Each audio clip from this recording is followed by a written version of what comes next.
जी बहुत बहुत शुक्रिया। और टाइम की पाबंदी की है। जी सर, मैं बिल्कुल सर मैं 2-4 बातें करूंगा और बड़ी इंपॉर्टेंट बातें करूंगा। सर मैं इस्लामाबाद के ऊपर इज़हार अफसोस करता हूं और मेरा ख्याल है कि जब से सियासत में आया हूं हमारे पास अफसोस के अलावा कुछ नहीं है।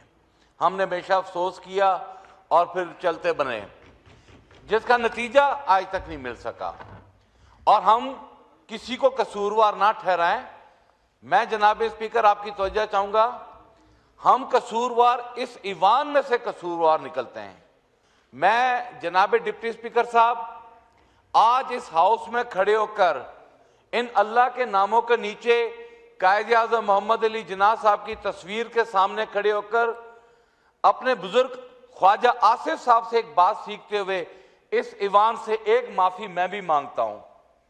2002 में पाकिस्तान पीपल्स पार्टी का मैंडेट ना छीना जाता, पैट्रियट ना बनती, तो यकीनन यह दहशतगर्दी पाकिस्तान में ना पनपती।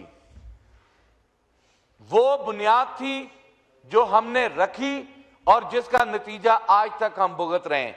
लेकिन अफसोस सर कि उस वक्त वहां पर बैठे हुए हमायती याफ्ता थे, यहां पर बैठे मुखालफत करते थे और बाद में जो मुखालफत करते थे उन्होंने भी इस दहशतगर्दी में अपना हिस्सा डाला, कोई पीछे नहीं हटा। ख्वाजा आसिफ साहब की बातें सुनकर आज बहुत खुशी हुई। तो फिर हम लड़ क्यों रहे हैं? ये हमारी जंग नहीं है। अगर माजी में सियासतदानों ने गलती की तो क्या आज सियासतदान गलती तो नहीं कर रहा? क्या ये जंग हम पर जो मुसल्लत हुई है या जो दहशतगर्दी का हम सामना कर रहे हैं, क्या ये फिर उस गलती का नतीजा तो नहीं है जो माजी में की और आज हम कर रहे हो? मैं तो सुनकर हैरान हूं कि वजीर दिफा को धमकियां मिल रही हैं। राजा साहब जो यहां पर स्पीच करके गए हैं वो स्टैंडिंग कमेटी इंटीरियर के चेयरमैन है। अगर उनको धमकियां मिल रही हैं तो फिर महफूज कौन है? कोई महफूज नहीं है।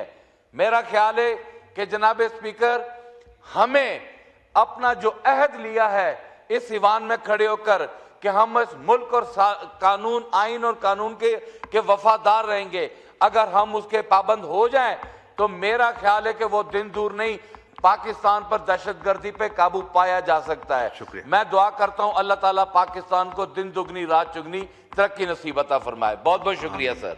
जी सर कामरान साहब।